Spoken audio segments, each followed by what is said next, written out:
അധ്യായം 1 മുതൽ 36 വരെയുള്ള വാക്യങ്ങൾ. ഇസ്രായേൽ യൂദ രാജകുടുംബങ്ങളെ സംഹരിക്കുന്നു. അഹാബിന് സമരിയായിൽ 70 പുത്രന്മാരുണ്ടായിരുന്നു. യേഹു നഗരാധിപന്മാർക്ക് ശ്രേഷ്ഠന്മാർക്കും അഹാബിന്റെ പുത്രന്മാരോടും രക്ഷിതാക്കൾക്കും സമരിയയിലേക്ക് കത്തുകൾ അയച്ചു. നിങ്ങളുടെ യജമാനന്റെ പുത്രന്മാർ നിങ്ങളുടെ കൂടെ ഉണ്ടല്ലോ, തേരുകളും കുതിരകളും സുരക്ഷിത നഗരങ്ങളും ആയുധങ്ങളും നിങ്ങൾക്കുണ്ടല്ലോ. ഈ കത്ത് കിട്ടുമ്പോൾ നിങ്ങളുടെ യജമാനന്റെ ഏറ്റവും ഉത്തമനായ പുത്രനെ അവന്റെ പിതാവിന്റെ സിംഹാസനത്തിൽ അവരോധിച്ച് യജമാനന്റെ ഭവനത്തിന് വേണ്ടി നിങ്ങൾ പോരാടുവിൻ. ഭയവിഹ്വലരായ അവർ പറഞ്ഞു. 2 രാജാക്കന്മാർക്ക് അവനെ എതിർത്ത് നിൽക്കാൻ സാധിച്ചില്ല.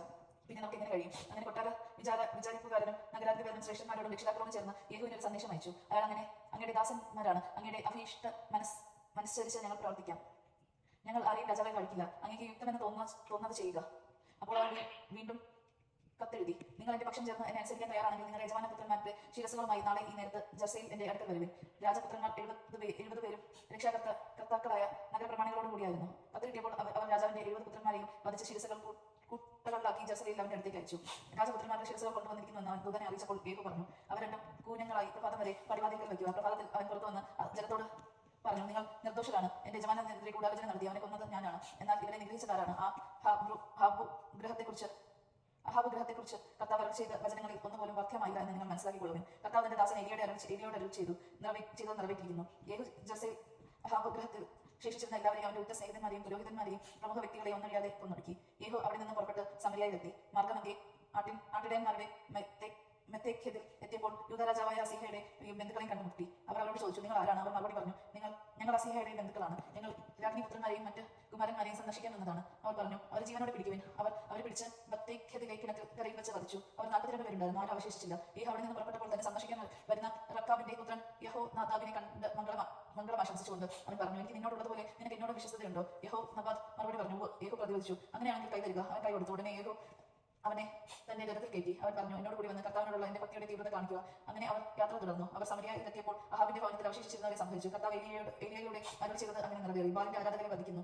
യേഹു ജനത്തെ വിളിച്ചുകൂട്ടി അവരോട് പറഞ്ഞു, ബാലിനെ കുറച്ചേ സേവിച്ചിട്ടുള്ളൂ, എന്നാൽ യേഹു അവനെ അധികം സേവിക്കും. അതിനാൽ ബാലിന്റെ പ്രവാചകന്മാരെയും ആരാധകന്മാരെയും പുരോഹിതന്മാരെയും ഒന്നൊഴിയാതെ എന്റെ അടുക്കൽ ഒരുമിച്ച് കൂട്ടുവിൻ. ഞാൻ ബാലിന് വലിയ ബലി സമർപ്പിക്കും. വരാത്തവൻ വധിക്കപ്പെടും. ബാലിന്റെ ആരാധകന്മാരെ നശിപ്പിക്കാൻ യേഹു പ്രയോഗിച്ച തന്ത്രമായിരുന്നു ഇത്. യേഹു കൽപ്പിച്ചു, ബാലിനൊരു തിരുനാൾ പ്രഖ്യാപിക്കുവാൻ. അവൻ അടുത്ത വിളംബരം ചെയ്തു. ഇസ്രായേലിലെങ്ങും അവൻ സന്ദേശം അയച്ചു. ബാലിന്റെ ആരാധനകളെല്ലാം വന്നു ചേർന്നു. ആരും വരാതിരുന്നില്ല. അവൻ ബാലിന്റെ ആലയത്തിൽ പ്രവേശിച്ചു. ആലയം നിറഞ്ഞു കവിഞ്ഞു. അവൻ വിചാരിപ്പുകാരോട് പറഞ്ഞു, ബാലിന്റെ ആലയത്തിലേക്ക് അങ്കികൾ കൊണ്ടുവരുവിൻ.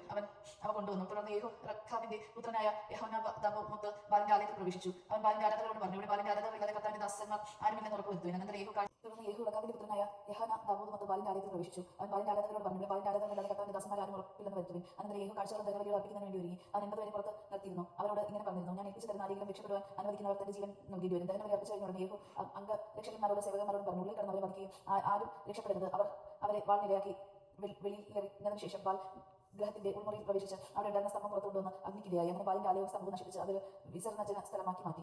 അങ്ങനെ ഇന്നും അങ്ങനെ തന്നെ. അങ്ങനെ യേഹു ബാലിനെ ഇസ്രായേലിൽ നിന്ന് നിർമ്മാർജ്ജനം ചെയ്തു. എന്നാൽ യേഹു നെബാത്തിന്റെ പുത്രനായ ജെറോബോവാം ഇസ്രായേലിനെ കൊണ്ട് ചെയ്യിച്ച പാവങ്ങളിൽ നിന്ന് പിന്മാറിയില്ല. ബേഥേലും ദാനിലും ഉണ്ടായിരുന്ന സ്വർണ്ണ കാളക്കുട്ടികളെ അവൻ ആരാധിച്ചു. കർത്താവ് യേഹുവിനോട് പറഞ്ഞു, നീ എന്റെ ദൃഷ്ടിയിൽ നന്മ പ്രവർത്തിക്കുകയും എന്റെ ഇംഗിതമനുസരിച്ച് അഹാബിന്റെ ഭവനത്തോട് വർത്തിക്കുകയും ചെയ്തതിനാൽ നിന്റെ പുത്രന്മാർ 4 തലമുറ വരെ ഇസ്രായേലിന്റെ സിംഹാസനത്തിൽ വാഴും. എന്നാൽ യേഹു പൂർണ്ണ ഹൃദയത്തോടെ ഇസ്രായേലിന്റെ ദൈവമായ കർത്താവിന്റെ നിയമങ്ങൾ വ്യാപരിക്കാൻ ശ്രമിച്ചില്ല. ജെറോബോം ഇസ്രായേലിനെ കൊണ്ട് ചെയ്യിച്ച പാപങ്ങളിൽ നിന്ന് അവൻ പിന്മാറിയില്ല. യേഹുവിന്റെ മരണം അക്കാലത്ത് കർത്താവ് ഇസ്രായേലിന്റെ ഭാഗങ്ങളെ ഛേദിച്ചു തുടങ്ങി. ഹസായിൽ ഇസ്രായേലിനെ അതിർത്തി പ്രദേശങ്ങളിൽ പരാജയപ്പെടുത്തി. കിഴക്ക് ജോർദാൻ മുതൽ ഗിലിയാദ് ദേശം മുഴുവനും ഗിലിയാദിന്റെയും റൂബന്റെയും മാനസയുടെയും പ്രദേശങ്ങളും അർണോണിന്റെ താഴ്വരയിലുള്ള സമീപമുള്ള അരോവർ മുതൽ ഗിലിയാദ് ബാഷാൻ വരെയും അവൻ കീഴടക്കി. യേഹുവിന്റെ മറ്റു പ്രവർത്തനങ്ങളും അവന്റെ ശക്തി പ്രഭാവവും ഇസ്രായേൽ രാജാക്കന്മാരുടെ ദിനവരത്തിൽ എഴുതപ്പെട്ടിട്ടുണ്ടല്ലോ. യേഹു തന്റെ പിതാക്കന്മാരോട് ചേർന്ന് സമരിയായിൽ സംസ്കരിക്കപ്പെട്ടു. അവന്റെ പുത്രൻ യഹോവാസ് ഭരണമേറ്റു. യേഹു സിർമിതിയായി ഇസ്രായേലിനെ ഭരിച്ചത് 28 വർഷം.